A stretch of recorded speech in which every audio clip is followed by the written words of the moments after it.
Class 12th maths chapter 9 differential equations. तो इसमें exercise 9.3 में मैंने क्वेश्चन 1 to 10 एक वीडियो में कराए हैं और 11 to 15 दूसरी वीडियो में है। आज मैं 16 to 23 क्वेश्चन कराऊंगा। ये 23 क्वेश्चन इसमें लास्ट होंगे। तो 16 to 23 क्वेश्चन के लिए स्टार्ट करते हैं हम 16th क्वेश्चन से। देखो मैंने क्वेश्चन लिख रखा है यहाँ पे, for the differential equation X by D Y over D X equal X plus 2 by plus 2 find the solution curve passing through the point 1, -1। देखो डिफरेंशियल इक्वेशन दिया है और इसमें कर्व की इक्वेशन फाइंड करनी जो इस 1, -1 से पास करेगा। ठीक है, तो सेम क्वेश्चन है, बस डिफरेंशियल इक्वेशन को हमें सॉल्व करना है, पर्टिकुलर सॉल्यूशन पे पहुंचना है। तो given differential equation is X by D Y over D X X plus 2 by plus 2। अब हम इसको वेरिएबल सेपरेट करेंगे और इसको इंटीग्रेट करेंगे। तो लिखेंगे on separate the variable and then integrate. ठीक है, तो सेपरेट वेरिएबल करेंगे तो जैसे इधर डी बाई आ रहा है तो इसके साथ बाई आएगा, बाई और ये डी बाई, और एक बाई का पोर्शन इधर ये है बाई प्लस 2, ये अपॉन में आ जाएगा इधर बाई प्लस 2। ठीक है, ये ट्रांसफ़र हो जाएगा इधर एक्स प्लस 2 डी एक्स, और ये एक्स रह गया, ये भी अपॉन में आ जाएगा। सेपरेट हो गया, इसको इंटीग्रेट कर देंगे। अब इसका इंटीग्रेशन किस तरीके से होगा, यहाँ देखो डिनोमिनेटर में बाई प्लस 2 आ रहा है, तो न्यूमिनेटर में मैं इसको बाई प्लस 2 और -2 कर रहा हूँ, अपॉन में बाई प्लस 2 है डी वाई। इधर इसका अलग अलग डिवाइड कर सकते हैं, यहाँ इसका डिवाइड अलग और इसमें अलग, तो ये एक्स अपॉन एक्स हो जाएगा प्लस 2 अपॉन एक्स हो जाएगा डी एक्स। यहाँ हम इस तरीके से लिखें तो इसका डिवाइड यहाँ अलग करेंगे और यहाँ इसका डिवाइड अलग करेंगे। तो यहाँ डिवाइड करोगे y plus 2 upon y plus 2, minus यहाँ डिवाइड करेंगे तो 2 upon y plus 2 d y equals to, यहाँ इससे कैंसिल हो जाएगा 1 plus 2 upon x d x. ये इससे डिवाइड हो गया तो 1 बचेगा। अब डायरेक्ट इंटीग्रेशन करते हैं, 1 का इंटीग्रेशन हो जाएगा बाई डी वाई आ रहा है इधर -2, 1 अपॉन बाई प्लस 2 इसका हो जाएगा लॉग बाई प्लस 2 इक्वल, इधर 1 का इंटीग्रेशन डी एक्स है तो एक्स रहेगा प्लस 2, 1 अपॉन एक्स का इंटीग्रेशन हो जाएगा लॉग एक्स और प्लस कांस्टेंट सी। ठीक है, नेक्स्ट अब इसको हम वन साइड करते हैं, बाई माइनस एक्स इधर ट्रांसफ़र किया, ये जो 2 लॉग एक्स है इसको लॉग एक्स स्क्वायर लिख सकते हैं, 2 आगे आ जाएगा ऊपर जाएगा, ये माइनस का इधर जाके प्लस हो जाएगा लॉग बाई प्लस 2 स्क्वायर, क्योंकि इसमें भी 2 है तो 2 को ऊपर ले गए, माइनस है इसको ट्रांसफ़र किया इधर प्लस हो गया, प्लस में कांस्टेंट सी रहेगा। तो ये बाई माइनस एक्स इक्वल, ये log M plus log N है तो लॉग एम इंटू एन हो जाएगा, तो इसको एक्स और इंटू में बाई प्लस 2 इस पूरे का इस तरीके से स्क्वायर लिख सकते हैं और प्लस में कांस्टेंट सी आ रहा है। अगर हम यहीं तक छोड़ते हैं तो ये पर्टिकुलर जनरल सॉल्यूशन रहेगा, पर इसमें इक्वेशन कर्व की इक्वेशन फाइंड करनी जो 1, -1 से पास करें। तो it is given that the curve passing through 1, -1 that is x equal 1 and y equal -1। तो इसमें हम पुट कर देंगे x इक्वल 1 y इक्वल -1। तो बाई ये बाई आ रहा है, बाई की वैल्यू -1, x की वैल्यू +1, इधर पुट करेंगे लॉग x की वैल्यू पुट करेंगे हम +1 और y की वैल्यू -1।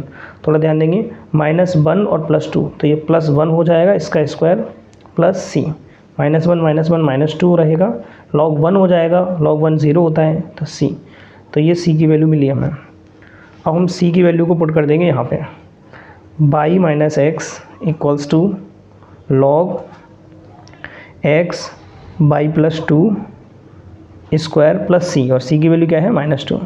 तो ये हमारी इक्वेशन ऑफ कर्व हो गया जिसका डिफरेंशियल इक्वेशन क्वेश्चन में दिया था। ठीक है, this is required equations of curve. ये जो डिफरेंशियल इक्वेशन दी है ना, इसमें पूछ रहा है फाइंड द सॉल्यूशन कर्व, तो ये कर्व रहेगा और जो इस पॉइंट से पास करेगा। ठीक है, नेक्स्ट क्वेश्चन नंबर 17, थोड़ा ध्यान से देखेंगे इसको। Find the equation of curve passing through 0, -2 given that at any point x, y on the curve the product of the slope of its tangent and y coordinate of the point is equals to x coordinate of the point। तो इसमें कह रहा है find the equation of curve, एक ऐसे curve की equation find करना है विच पासिंग थ्रू 0, -2, ये 0, -2 से पास करेगा, given that at any point, किसी पॉइंट x, y पर the curve product of the slope, इसकी जो स्लोप होगी उसमें प्रोडक्ट करना है, product of the slope of its tangent and y coordinate, slope का और बाई कोऑर्डिनेट का प्रोडक्ट करना है, ये इक्वल होगा x कोऑर्डिनेट के। तो ऐसा ही कर्व हमें फाइंड करना है। तो मैं सबसे पहले तुम्हें प्रोडक्ट स्लोप के बारे में बता देता हूँ थोड़ा सा। वैसे 11th क्लास में है स्ट्रेट लाइन में स्लोप के बारे में। 12th क्लास में क्या होता है, जैसे कोई by equal function of x दिया है या कोई कर्व दिया है कुछ भी इस तरीके से, जैसे पैराबोला टाइप, तो इसके किसी भी पॉइंट पर हम जो टेंजेंट जाएगी ना, टेंजेंट, इस टेंजेंट की स्लोप क्या रहेगी, तो इस टेंजेंट की स्लोप ये जो टेंजेंट है इसकी स्लोप के लिए हम क्या करते हैं, फंक्शन को डिफरेंशिएट कर देते हैं, dy/dx, इसको डिफरेंशिएट कर देते हैं। और जिस पॉइंट पर हमें पूछ रहा है, सपोज करो 2, 3 पर पहुंच रहा है, तो x की वैल्यू 2 और 3 पुट करके हम यहाँ से स्लोप निकाल लेते हैं। तो मेरा कहने का मतलब है स्लोप ऑफ टेंजेंट होता है dy/dx eight point x, y, जो भी पॉइंट रहेगा उस पर। स्लोप ऑफ टेंजेंट होता है dy/dx। स्लोप ऑफ नॉर्मल होता है -1/dy/dx, ये स्लोप ऑफ नॉर्मल है और ये स्लोप ऑफ टेंजेंट है। तो अब स्लोप ऑफ टेंजेंट किसी भी पॉइंट पे चाहिए तो हम उसको डिफरेंशिएट करके पॉइंट पुट कर देते हैं। तो ये पहले होता था सिलेबस में, अब इस बार नहीं है। तो स्लोप ऑफ टेंजेंट के लिए dy/dx। तो ये कह रहा है find the curve of the equation, ठीक है। तो सबसे पहले हमें स्लोप के बारे में लिखना है, the slope of tangent at any point x, y is dy/dx, ये स्लोप होता है, ठीक है, dy/dx। अब अकॉर्डिंग टू क्वेश्चन क्या कह रहा है, क्वेश्चन कह रहा है the product of the slope of its tangent and y coordinate. तो ये जो प्रोडक्ट dy/dx स्लोप है, इसमें प्रोडक्ट करना है बाई कोऑर्डिनेट का, product of the slope of the tangent and y coordinate of a point is equals to x coordinate. ये जो प्रोडक्ट है ये किसके इक्वल होगा, x कोऑर्डिनेट के। तो ये हमारा डिफरेंशियल, ये रबर का, ठीक है, रबर। तो ये हमारा डिफरेंशियल इक्वेशन बना। अब इसको हम सेपरेट करेंगे, on separate and then integrate, ठीक है। तो इसको सेपरेट करेंगे तो ये बाई dy हो जाएगा, ये इधर ट्रांसफ़र कर देंगे तो ये x dx हो जाएगा। देन इंटीग्रेट करेंगे तो इस तरीके से ये इंटीग्रेशन हो जाएगा। तो बाई dy है तो बाई का इंटीग्रेशन y²/2, x का इंटीग्रेशन x²/2, प्लस में कांस्टेंट एक c आ जाएगा। इसको ट्रांसफ़र करेंगे, y²/2 x²/2 equals to c, 2 common लेके इधर भेज देंगे, y² - x² इक्वल 2c हो जाएगा, वो कांस्टेंट ही रहेगा। तो ये पर्टिकुलर, ये जनरल सॉल्यूशन है। अब हमें इसमें एक पॉइंट दिया है 0, 2, since curve passing through 0, -2, 0, -2, it means x equal 0 and y equal -2. तो we put the value x equal 0 and y equal -2. तो y equal -2 - 0 equals to c। तो -2 का स्क्वायर हो जाएगा 4, तो c इक्वल ओवरऑल 4 आ जाएगा। तो हमें c इक्वल मिलेगा 4, ठीक है, c इक्वल 4 मिल गया। अब इस वैल्यू को c को पुट कर देंगे तो ये y² - x² equals to 4। This is required equation of curve, ठीक है ना, this is required equation of curve, ठीक है ना। वैसे y² - x² इक्वल्स टू 4 आ रहा है, ये एक हाइपरबोला की इक्वेशन है, रेक्टेंगुलर हाइपरबोला, ठीक है। जैसे हाइपरबोला की equation x² - a² - y² b² equals to 1 होता है। तो यहाँ a और b जब इक्वल हो जाएगा तो ये रेक्टेंगुलर हाइपरबोला बन गया, ठीक है। पर इसमें ये पूछा नहीं कि क्या है कर्व, लेकिन कर्व की बात कर रहे हैं तो y² - x², ये आना चाहिए रेक्टेंगुलर हाइपरबोला, ठीक है। नेक्स्ट क्वेश्चन 18, फिर से वही है, at any point x, y of a curve the slope of the tangent is twice. थोड़ा ध्यान देना, slope of the tangent, point किस पर, x, y पर, तो x, y पर स्लोप ऑफ टेंजेंट क्या होगा, dy/dx। आगे कह रहा है इज ट्वाइस, ये जो स्लोप ऑफ टेंजेंट है ये ट्वाइस है, किसका ट्वाइस है, slope of the line segment joining the point of contact to the point this. Point of contact क्या है, x, y। तो इस पॉइंट ऑफ कॉन्टैक्ट से और इस पॉइंट को जो लाइन जॉइन होगा उसका स्लोप, जैसे सपोज करो ये x, y पॉइंट है, पॉइंट ऑफ कॉन्टैक्ट है किसी कर्व का, कोई कर्व है इसका पॉइंट x, y इसमें पॉइंट है। दूसरा पॉइंट -4, 3 दिया है इस तरीके से। तो कह रहा है एक तो इसके टेंजेंट का स्लोप, ये जो टेंजेंट का स्लोप होगा ये ट्वाइस होगा इन दोनों पॉइंट्स को ज्वाइन करने से जो लाइन बनेगी ना, इस लाइन की स्लोप और इस लाइन की स्लोप, ये वाली स्लोप डबल होगी, ये क्वेश्चन कर रहा है। तो सबसे पहले मैं स्लोप ऑफ टेंजेंट लिखूंगा dy/dx, देन मैं स्लोप इन दोनों पॉइंट्स की, ये जो लाइन होगी ना इसकी स्लोप निकालूंगा। तो सबसे पहले लिखेंगे slope of tangent at any point x, y, any point x, y is dy/dx, ये स्लोप ऑफ टेंजेंट हो गया। ठीक है, नेक्स्ट हमें स्लोप फाइंड करना है इन दोनों पॉइंट्स का। Again slope of line joining point of contact x, y and -4, -3। तो स्लोप ऑफ लाइन के लिए हमने वैसे पढ़ा होगा, तो स्लोप के लिए फॉर्मूला होता है, जैसे ये दो पॉइंट्स दिए तो इसको हम x1/1 लिखेंगे और इसको x2/2 लिखेंगे। तो फॉर्मूला था y two minus y one upon x2 minus x1 या x1। ठीक है, तो बाई2 क्या है -3 minus by upon x2 minus x। हम ऊपर से माइनस कॉमन लेंगे तो ये ऊपर y+3 बनेगा, नीचे से माइनस कॉमन लेंगे तो नीचे x+4 बनेगा। ये slope of line joining the point x, y and -4, 3 हो गया। दूसरा स्लोप ऑफ टेंजेंट ये दे रखा है। नेक्स्ट अकॉर्डिंग टू क्वेश्चन कह रहा है the slope of tangent is twice, slope of tangent dy/dx, this is twice the slope of the line joining the point -4, 3 and x, y। तो इन दोनों को point से ज्वाइन करने से हमने जो स्लोप बनाई है वो क्या है, y+3 अपॉन x+4। ये ट्वाइस है, ये जो टेंजेंट का स्लोप है ये ट्वाइस है, तो 2 से इधर मल्टीप्लाई करेंगे। अब हम इसको सेपरेट करेंगे, सेपरेट एंड देन इंटीग्रेट। तो इसको सेपरेशन के लिए y इधर आ जाएगा, dy अपॉन में आएगा y+3 और 2 ऊपर रहेगा अपॉन x+4 dx। सेपरेशन हो गया, dx की तरफ x आ गया, dy की तरफ y आ गया। इसको हमने इंटीग्रेशन कर दिया, तो 1 अपॉन y+3 इसका इंटीग्रेशन हो जाएगा log y+3, इधर 2 कांस्टेंट है बाहर कर दिया जाए, 1 अपॉन x+4 का हो जाएगा log x+4 प्लस कांस्टेंट में भी हमें log c लेना है, log आ रहा है सब में, तो इसको लिखेंगे log y+3 माइनस इधर आएगा और 2 को हम इसकी पावर बना देंगे, तो log x+4 square equals to log c। अब ये log m minus log n हो गया, तो log m अपॉन n हो जाएगा log y+3 upon x+4 square, log y+3 upon x+4 square equals to log c। तो अब यहाँ से हम एंटी लॉग से लॉग कैंसिल हो जाएगा, तो यहाँ बचेगा y+3 अपॉन x+4 स्क्वायर, या ऐसे मान एंटी लॉग ना समझ में आ रहा हो तो लॉग से लॉग कैंसिल। ठीक है, या लॉग को ट्रांसफर करेंगे तो ई बन जाएगा, फिर भी लॉग कैंसिल। तो इधर बचेगा कांस्टेंट c, इसको ट्रांसफ़र करेंगे तो y+3 equal c into x+4 square. ये जनरल सोल्यूशन है। अब ये देखना है कि ये जो इक्वेशन है पास किस पॉइंट से कर रहा था, -2, 3 -2, 1 this curve passing through -2, 1 -2, 1 that is x equal -2 and y equal +1। तो y equal +1 यहाँ पुट करेंगे, 1 + 3 c, x की value -2 + 4 square, 4 equal c, 4 - 2 2 square 4 that is c equals to 1।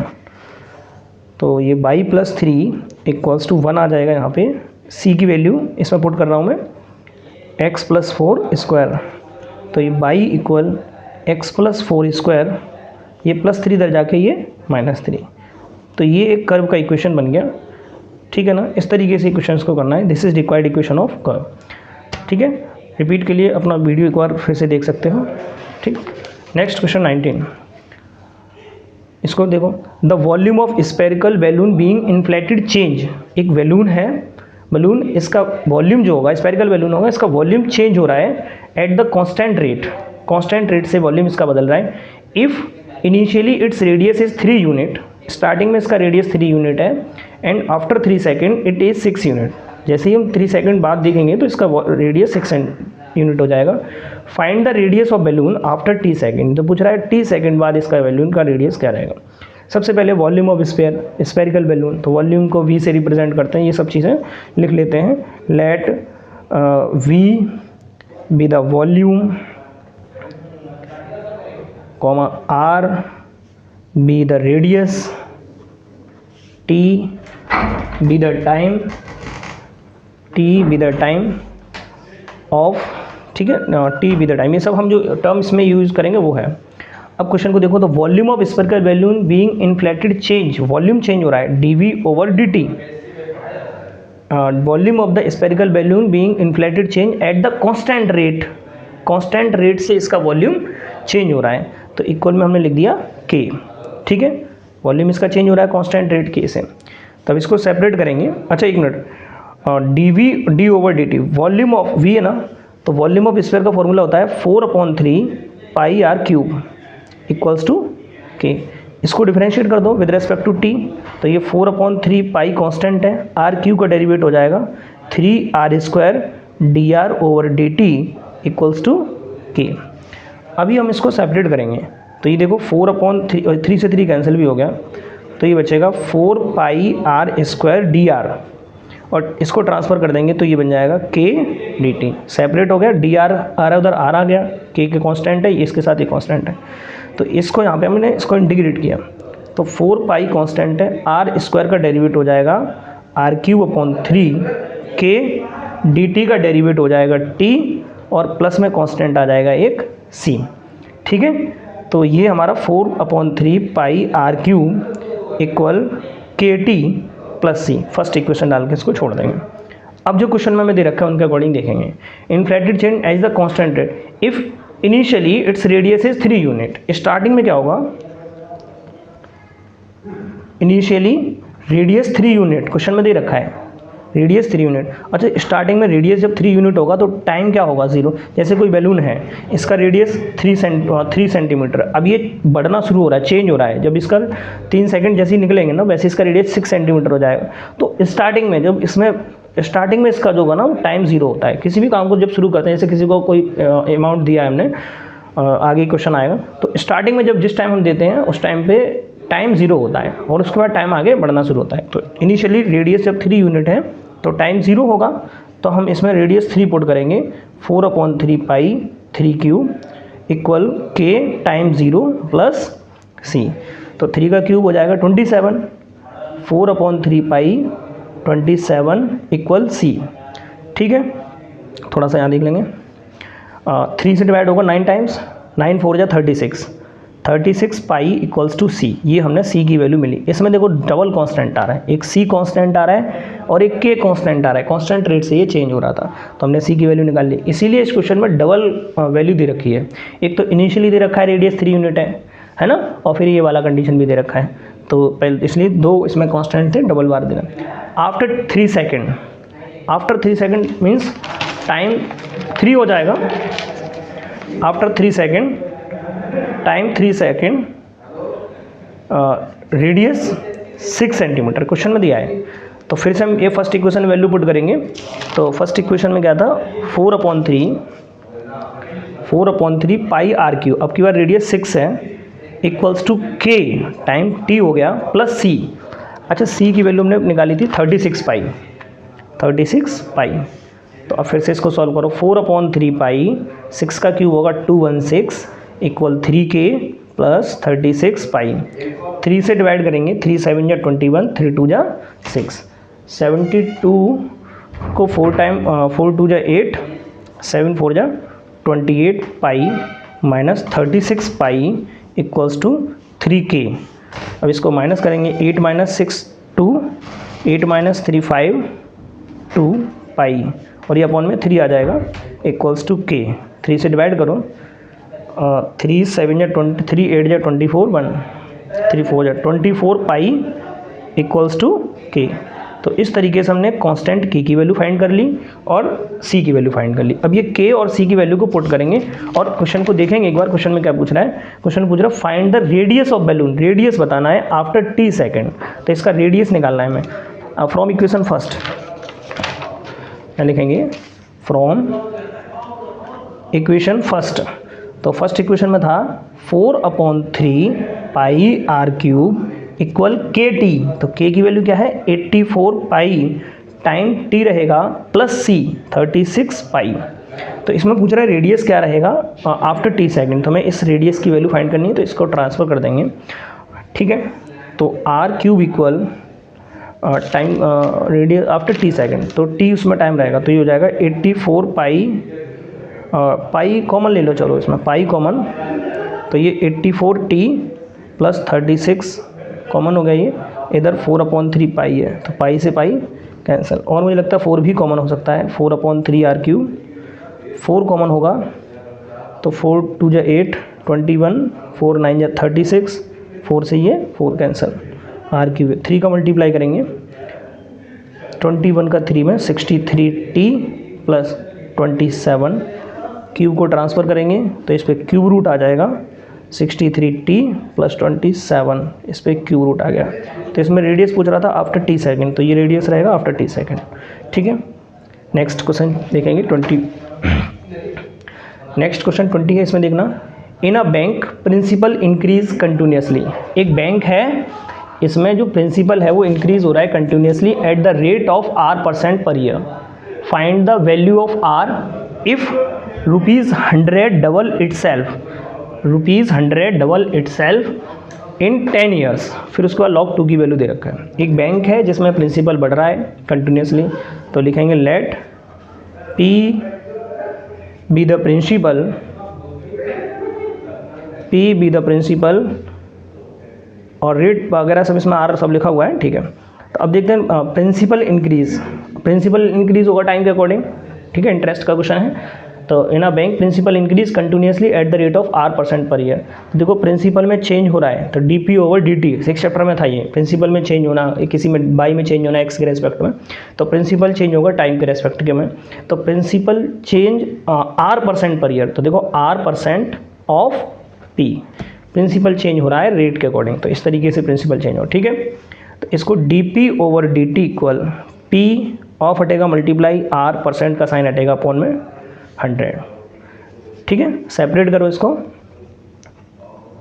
On separate and then integrate, तो इसको separate करेंगे तो DP upon P आ जाएगा, ये P अपॉन में नीचे आ जाएगा, DT ऊपर आ जाएगा, तो DT और R/100, ठीक है, इसको इंटीग्रेशन कर दिया हमने, तो 1/P का इंटीग्रेशन log P, R/100 रहेगा, dt का इंटीग्रेशन हो जाएगा t, क्योंकि R/100 कांस्टेंट का काम करेगा, dt t के रेस्पेक्ट में इंटीग्रेट कर रहे हैं हम, तो R/100 कांस्टेंट है, dt का t प्लस में कांस्टेंट c, ठीक है।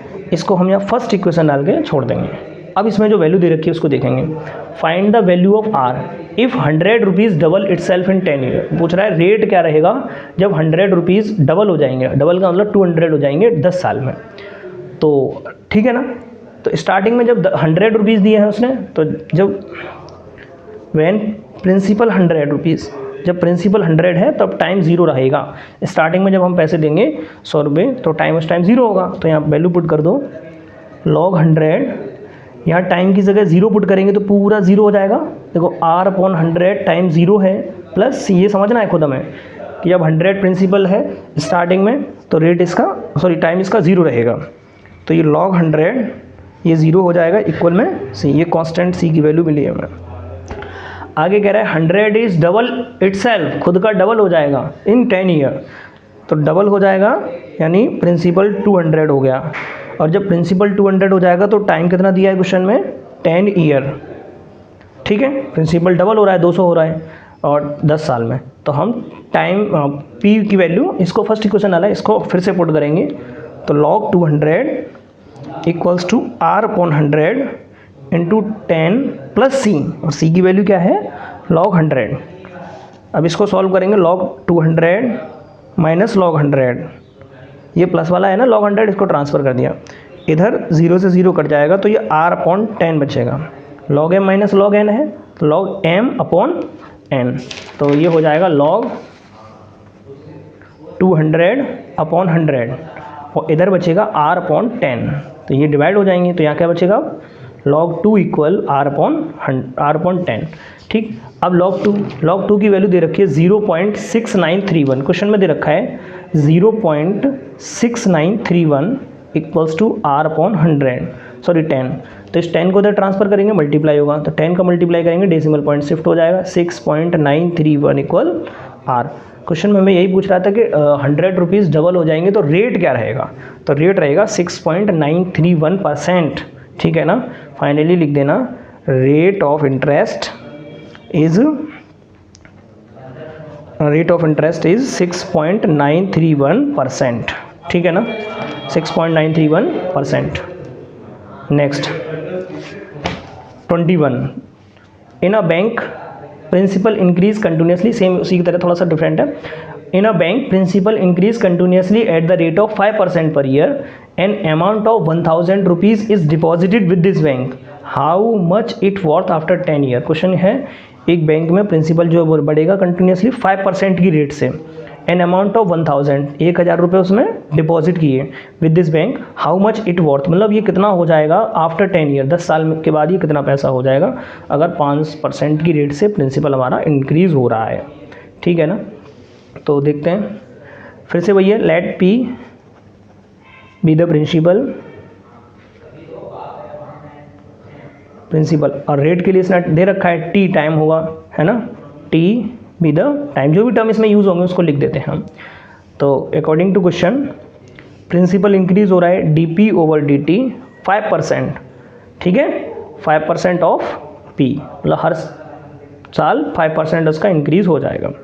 तो D P over D T पहले की तरह p इंटू 5, पहले r था यहाँ पे, अब 5 दे रखा है क्वेश्चन में, तो 5% का साइन हटता है तो अपॉन में 100, ये परसेंट का साइन है, हटेगा तो अपॉन में 100 आएगा, क्वेश्चन में दे रखा है 5%, ठीक है। तो 5 से इसको डिवाइड करेंगे 20 time, D P over D T equal P upon 20, separate करो, सेपरेट करेंगे तो p इधर आ जाएगा, डी पी अपॉन पी, और ये डी टी ऊपर पहुँच जाएगा, D T upon 20, separate then integrate. तो 1/p का इंटीग्रेशन क्या होगा, log p, 1/20 constant, 1/20 constant, dt का इंटीग्रेशन t और प्लस में एक कांस्टेंट c आएगा। फर्स्ट इक्वेशन इसको डाल के छोड़ देंगे। आगे अब हम इसकी कंडीशंस को पढ़ते हैं। An amount 1000 rupees is deposit, तो जब हम 1000 रुपीज़ डिपॉजिट करेंगे तब टाइम क्या रहेगा, 0, स्टार्टिंग में टाइम 0 होता है, तो जब हम 1000 रुपीज़ डिपॉजिट करेंगे तो टाइम 0 होगा, तो ये वैल्यू पुट करेंगे log 1000 टाइम 0 प्लस c, तो ये log 1000 और ये 0 का मल्टीप्लाई करेंगे तो ये c की वैल्यू मिलेगी हमें, log 1000 c की वैल्यू है।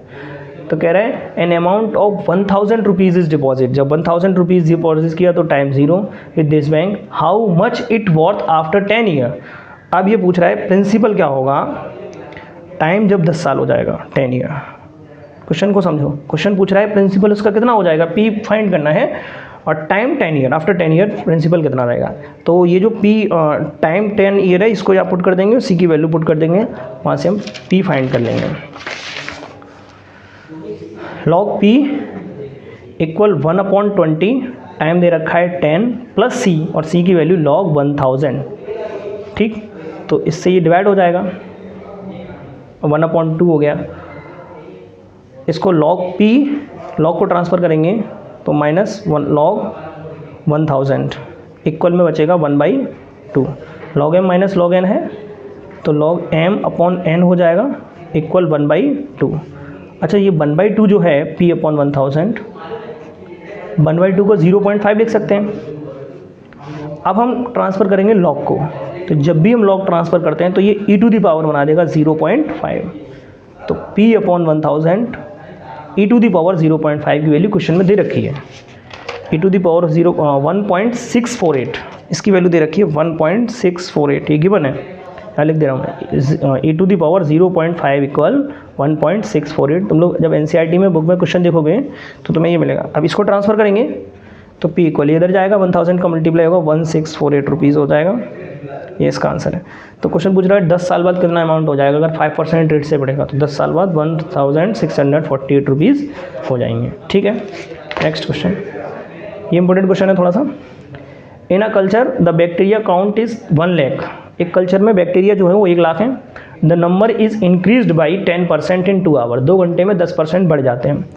इन how many hours will count reach 2 lakh if the rate of growth of bacteria proportional to the number of present. जितने बैक्टीरिया प्रेजेंट हैं, rate of growth of bacteria मतलब bacteria की जो बढ़ने की जो रेट है proportional to the number of present, जितने बैक्टीरिया प्रेजेंट है उसके प्रोपोर्शनल है। ठीक है, तो हम क्या करेंगे, लेट करेंगे, let the present number of bacteria be y, हमने मान लिया कि थोड़ी देर के लिए बाई बैक्टीरिया कल्चर में प्रेजेंट है। तो अब क्वेश्चन क्या कह रहा है, द ग्रोथ ऑफ बैक्टीरिया, यानी जो बैक्टीरिया के बढ़ने की जो रेट है वो proportional to number of present, जितने बैक्टीरिया प्रेजेंट हैं उसके प्रोपोर्शनल है। तो बैक्टीरिया प्रेजेंट कितने हमने लेट किए हैं, बाई, तो इसके बढ़ने की रेट यानी dy ओवर dt, टाइम के रेस्पेक्ट में, टाइम दे रखा है, टाइम के रेस्पेक्ट में इसके बढ़ने की जो रेट है वो प्रोपोर्शनल है नंबर ऑफ प्रेजेंट। तो प्रेजेंट कितना भी बना है, बाई, इस तरीके से। तो dy ओवर dt, प्रोपोर्शनल का साइन हटता है तो इक्वल आता है और कांस्टेंट आता है, फिजिक्स में हमने बहुत ज़्यादा देखा होगा। तो प्रोपोर्शनल का साइन हटाया, इक्वल आ गया और कांस्टेंट आ गया। सेपरेट करेंगे तो dy ओवर बाई, ये dt इधर आ जाएगा, k dt सेपरेट हो गया, देन इंटीग्रेशन। तो 1/बाई का integration log y, k dt का integration t plus constant c, first equation इसको डाल के छोड़। अब पढ़ो क्वेश्चन को।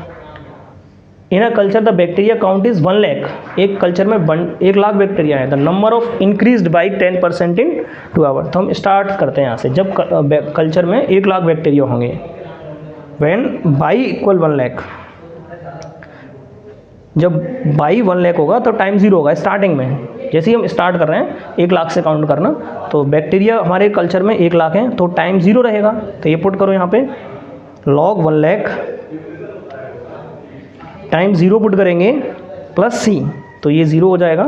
तो फाइनली c की वैल्यू आ जाएगी log 1 लाख, log 1 लाख इस c की वैल्यू मिली हमें।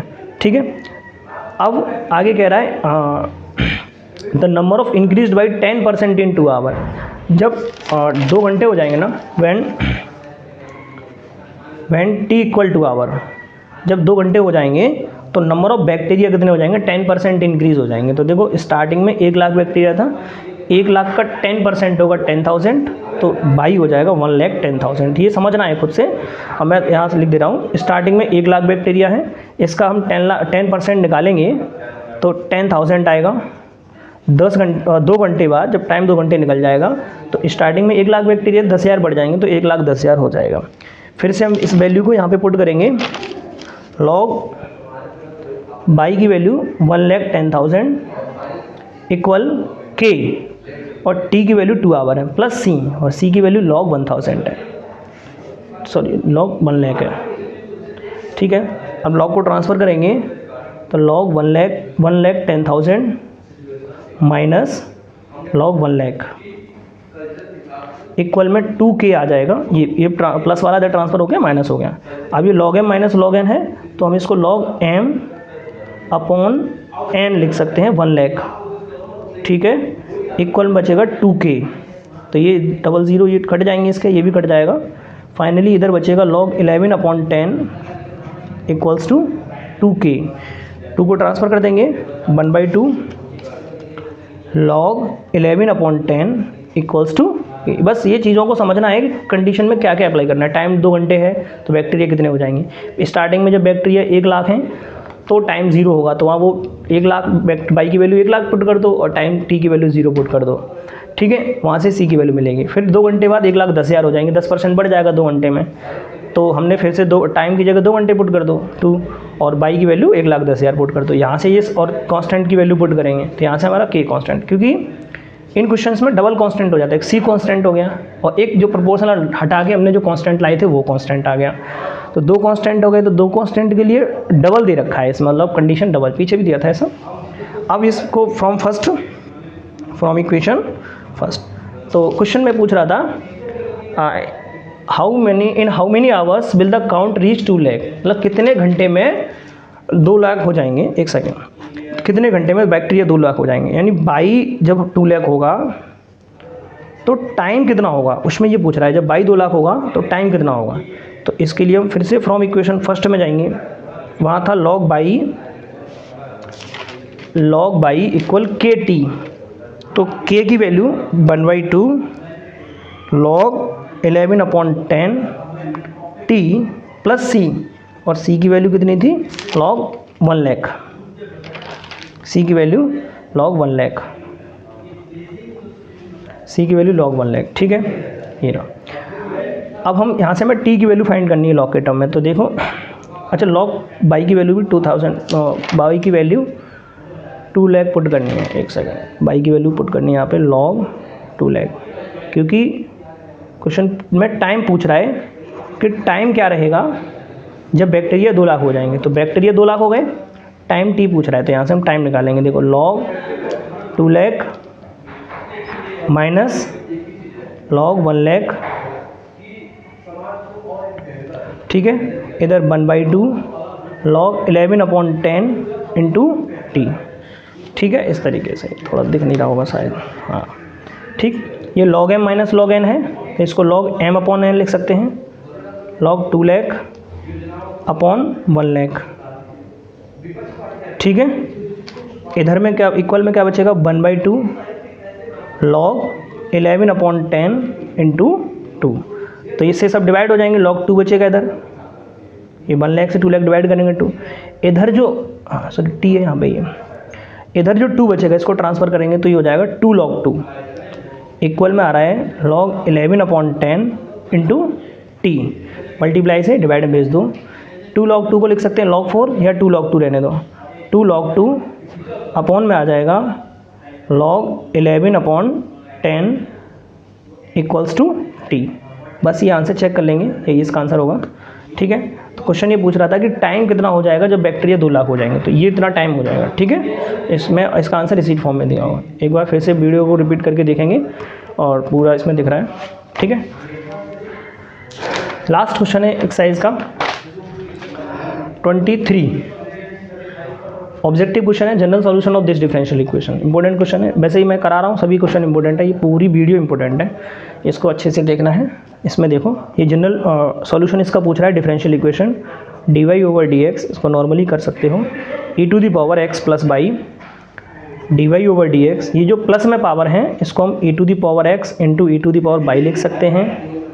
सेपरेट करेंगे तो dy/e⁻y, इसको ट्रांसफ़र करेंगे e⁻x dx, सेपरेशन हो गया, dy की तरफ y आ गया, dx की तरफ x आ गया, इधर सेपरेशन करके इसको इंटीग्रेट, तो इसको ऊपर ले जाइए e⁻−y dy e⁻x dx, e⁻−y का इंटीग्रेशन करेंगे तो e⁻−y अपॉन -1, e⁻x का इंटीग्रेशन e⁻x अपॉन 1 रहेगा, x का करेंगे तो कोई ज़रूरत नहीं, प्लस c, ठीक है।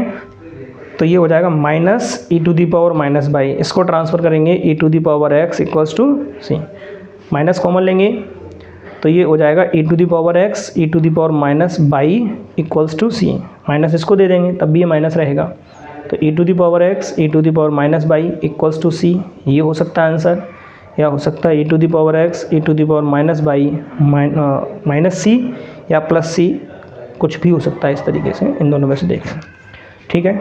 तो इस तरीके से ये वीडियो 9.3 एक्सरसाइज की क्वेश्चन नंबर 16 to 23 मैंने कराया है इसमें, ठीक है। सभी प्रॉब्लम बेस्ड क्वेश्चंस मैंने लगभग ख़त्म कर दिए NCERT के, और अगर कोई इसमें प्रॉब्लम आती है तो मुझे पर्सनल कमेंट कर देना, तो मैं इसमें बता दूंगा, ठीक है। Thank you for watching.